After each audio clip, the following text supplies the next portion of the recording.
So every product that we sell has its own life, and it has different stages it goes through and where that product is actually viable.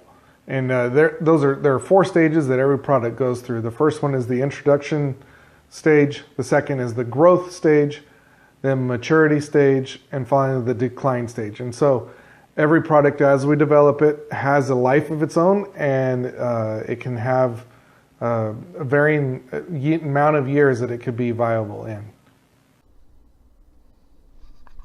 So here are some examples of different products along that product life cycle.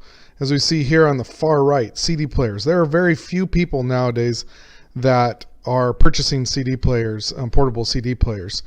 And so there used to be a time, you remember, if you're old enough to remember like I did, that CD players were the new, latest and greatest things.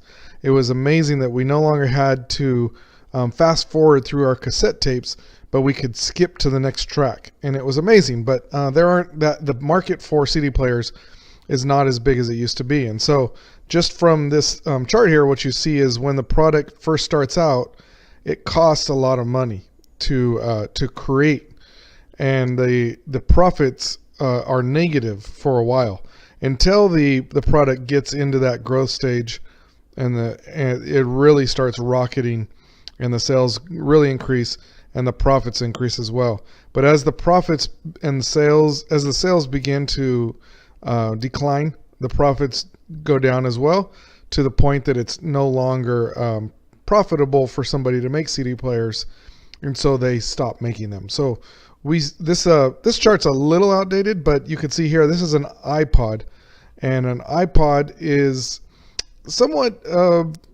popular with younger kids that like my kids when they were 8 years old. I didn't want to get them a smartphone or a device, something like that. So I got them an iPod so they could listen, and we could download music to it, and we could listen to it. Right now, the next one we have here is like a mobile phone with music capability. When smartphones first came out, we replaced our iPods with smartphones, and so smartphones had the ability for us to buy music and take it with us and have a phone. And but I would say that the idea of smartphones is probably in the maturity stage right now. Nobody goes out to purchase. Very few people are going out to purchase smartphones nowadays so they can download music on it.